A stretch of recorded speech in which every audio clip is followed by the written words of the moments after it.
अस्सलाम वालेकुम जी, क्या हाल तमाम दोस्तों। उम्मीद करते हैं कि तमाम दोस्त ठीक होंगे जी।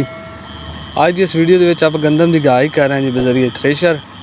ਬਾਕੀ ਅਲਹਮਦੁਲਿਲਾ ਆਪਣੀ ਜਿਹੜੀ ਕਟਾਈ ਓਵਰਆਲ ਕਣਕ ਦੀ ਉਹ ਹਾਰਵੈਸਟਰ ਜ਼ਰੀਏ ਕੀਤੀ ਹੈ ਜੀ, ਜਿਨ੍ਹਾਂ ਦੀ 2 ਵੀਡੀਓਜ਼ ਜਨਾਬ ਆਪਣੇ YouTube ਚੈਨਲ ਤੇ ਅਪਲੋਡ ਨੇ। ਉਹ ਦੋਨੇ ਵੀਡੀਓ ਤੇ ਸ਼ੋ ਹੋ ਰਹੀਆਂ ਨੇ। ਜਿਨ੍ਹਾਂ ਨੇ ਉਹ ਵੀਡੀਓ ਨਹੀਂ ਪਹਿਲੇ ਵੇਖੀਆਂ ਤੇ ਵੀਡੀਓ ਨੂੰ ਵੇਖਣਾ ਹੈ ਲਾਜ਼ਮੀ। ਤੇ ਅਗਰ ਵੀਡੀਓ ਅੱਛੀ ਲੱਗੇ ਤਾਂ ਵੀਡੀਓ ਨੂੰ ਲਾਈਕ ਸ਼ੇਅਰ ਤੇ ਅਗਰ ਚੈਨਲ ਸਬਸਕ੍ਰਾਈਬ ਨਹੀਂ ਕੀਤਾ ਅਜੇ ਤੱਕ ਤੇ ਚੈਨਲ ਸਬਸਕ੍ਰਾਈਬ ਲਾਜ਼ਮੀ ਕਰਿਆ ਜੇ। ਤਕਰੀਬਨ ਜੀ 4 ਕਿੱਲਿਆਂ ਦੀ ਕਟਾਈ ਆਪਾਂ ਕਰਵਾਈ ਸੀ ਜੀ ਹੱਥ ਤੇ ਅੱਜ ਉਹਨਾਂ ਦੀ ਗਾਈ ਕਰਾ ਰਹੇ ਹਾਂ ਜੀ ਥ੍ਰੈਸ਼ਰ ਦੇ ਜ਼ਰੀਏ।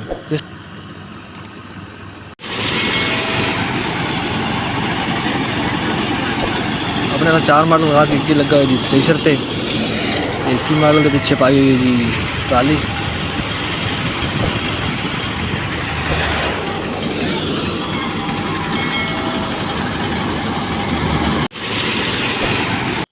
इस थ्रेशर का एक बेनीफिट ये भी है कि जनाब वाला वर्मा लगा है जिवें शैलर दे विच हुंदा है।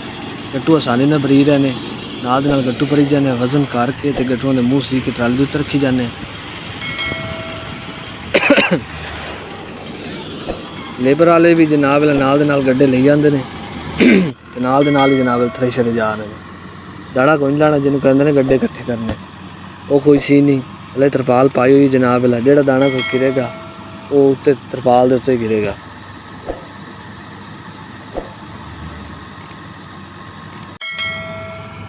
आज ही अलहमदुलिल्लाह अपनी गंदम की कटाई मुकम्मल हो चुकी है जी।